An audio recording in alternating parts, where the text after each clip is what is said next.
Hi there, this is Åsa with another process video. Today I'm doing something that you haven't seen me done before. I will be making a stamp. I have this stamp making set with knives, and then you cut your stamp into linoleum. It's like plates, plastic or rubbery kind of plates, and they are soft, and you can draw on them and then cut off the excess material that you want to be left white when you stamp. So I will be making a small boat stamp. It's a sailboat because I think that the sailing boat is the most iconic boat to draw, and I just made a really simple and naive, childish kind of boat, and cut out all the details, and later I will be cutting around the stamp itself to make it a silhouette of a sailing boat. So the hull and the sails will be the ones that are colored in this stamp.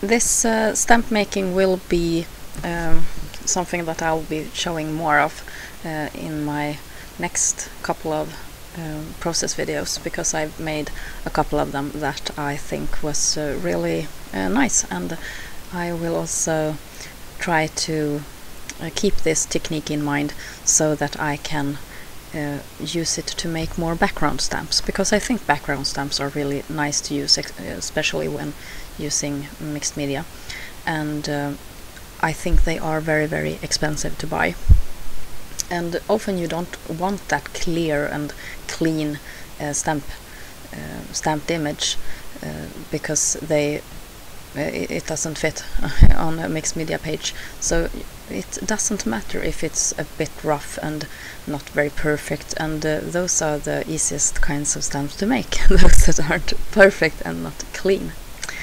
So I cut out a small boat, and I will mount it on to easy foam, which is what I use for stamps that aren't mounted. I know that it's those tack and peels are have come out, and I know that many use those, but since I have easy foam in my stash, I will use it, and it will last me a long time, I can assure you that. So this layout will be one from our boating trip this summer. It was just a couple of hours, but it will be a big part of my album, because I think the pictures from them are so nice, and I love the boats or the islands and the sea and everything. So I have chosen 3 colors from my Stamping Up collection, and I will just randomly place the sailing boats all over this white piece of paper. I stamp a couple of times before I re-ink the stamp to give the page a little bit more interest. I will later cover up most of this page, but since I made the paper myself and I will easily make another one, I don't think that matters. So I just stamp and not think that much about it.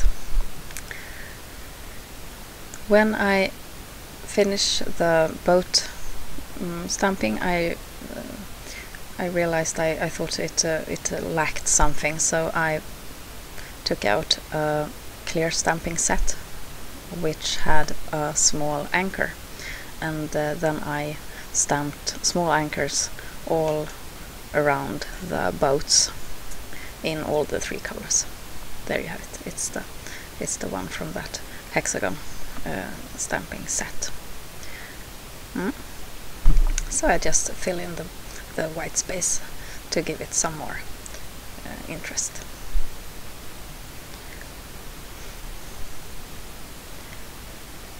This is the finished paper, and I'm placing the 3 photos that I will be using onto it to see what it looks like.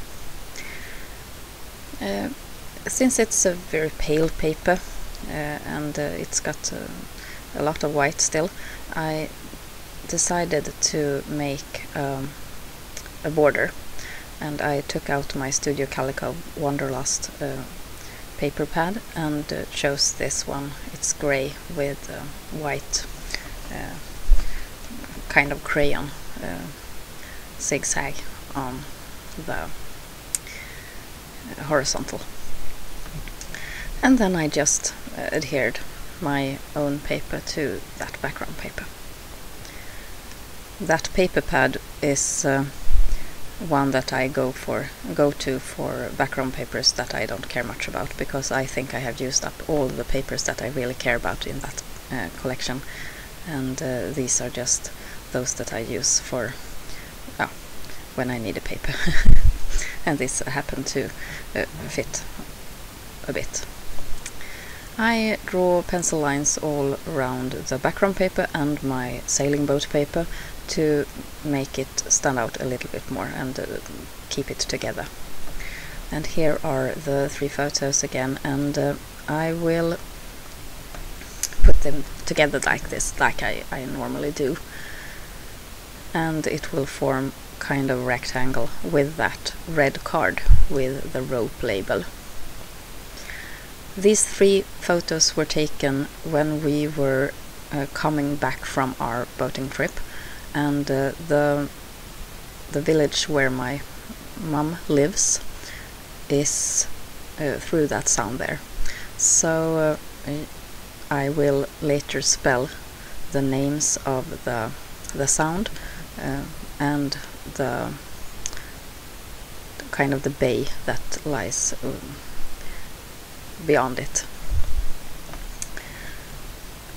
So I'm cutting a bit in the photos like I usually do to make them fit together with each other.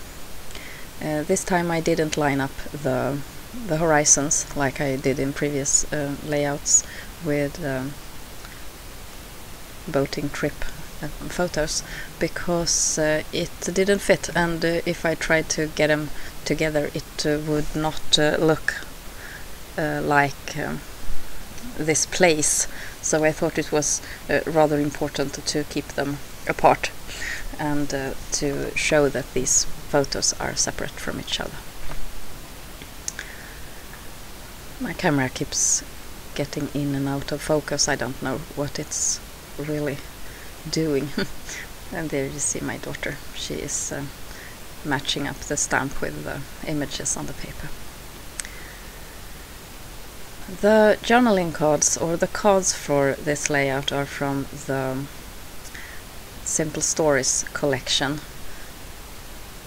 that came out this spring, and I think it was a bit too much Americana for me. It's got a 4th of July theme, and many of the cards I can use for these kind of marine and nautical themes, but some of them are just too much American, and since I don't I live very far away from America, and I do love the colors, but when it says all these very typical 4th of July sentiments, I just can't use them. So some of them have nautical themes on the backside, and I think that's very good, because I can use most of the papers on most of the cards. So to get these small 2x2 cards exactly as I want them to be, I use my photo adhesive squares, and it gives me full control of the gluing process.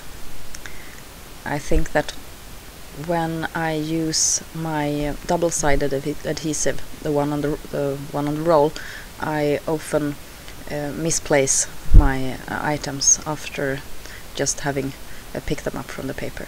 It's a matter of just a few seconds, but obviously I have no such a detailed memory, so I often think that if it's very important for me to have it just in that special place, I use those small photo mounting squares so that I just can tuck them in under my pieces. And then I glue the photo block onto the background. And you still can see the anchors, and you still see some of the boats, so I think it looks like a nice piece of background paper there. And now it's time for some titling, and I will write Vivassen and Djupsundet, which are the names of these two places or spots in my geography. Those words were rather long, and I had a lot of trouble fitting them onto the page, so I will be cutting away some of that process because I thought it was really boring, and I fiddle around with it a lot. So here I almost finished my work. I'm making a D out of a P. I think, or no, it was another kind of letter. I think it. Oh, I don't remember, but I needed to cut it apart and make it into the correct letter by putting two letters together and cutting some. I think that is nice that you have that option when your letters are dwindling, which they often are, I must say. This past few days I have made a really important decision in my crafting. I will be buying the cameo, the silhouette cameo, and I will do that approximately for my birthday, which is in the end of March. So to really prepare for this, I will be on a spending freeze from now on. I still have a couple of orders coming in, but I won't be buying anything else, and I think I will actually be able to make that because I don't even need to buy adhesive because I have a pretty nice supply in my cupboard. And then I will buy this digital cutter. I don't have one now, and I think that I'm prepared for that. I do love computer work, and I think it is in the longer run it's saving me some money, because I do love those thin steel dies, and I tend to buy a lot of them, and I think that's a waste of money. So I've come to the decision, and I've run it through by a hubby, and he thinks it's a good plan. So I will be creating my layouts with the stuff that I already own, and I don't think that will be any kind of problems, because I just change things up if I don't think it fits. So I'm finishing this layout with some roller stamping. I'll stamp destination in a couple of places with the 3 inks that I used for the background. And then I bring out some baker's twine, this time in red, and I will make some rolls. No, more like the kind of when you're on a boat and you have these ropes and you want them to not be that messy and just lie in a pile, so you put them in some shape. I don't really know what to say, but I tried to make those kind of rope rolls, and I made 2 and placed them at the left upper corner and the right lower corner, and then I also made a bow to kind of complete the 3. And this is pretty much the finished layout. I have some close-ups for you later, and I still not very pleased with the lighting when I film, and I really want to have another camera, because this one isn't HD, and it shows. So here's the finished layout, and I hope you have enjoyed this process with the stamp making, the stamping, and the embellishment. See you soon. Bye.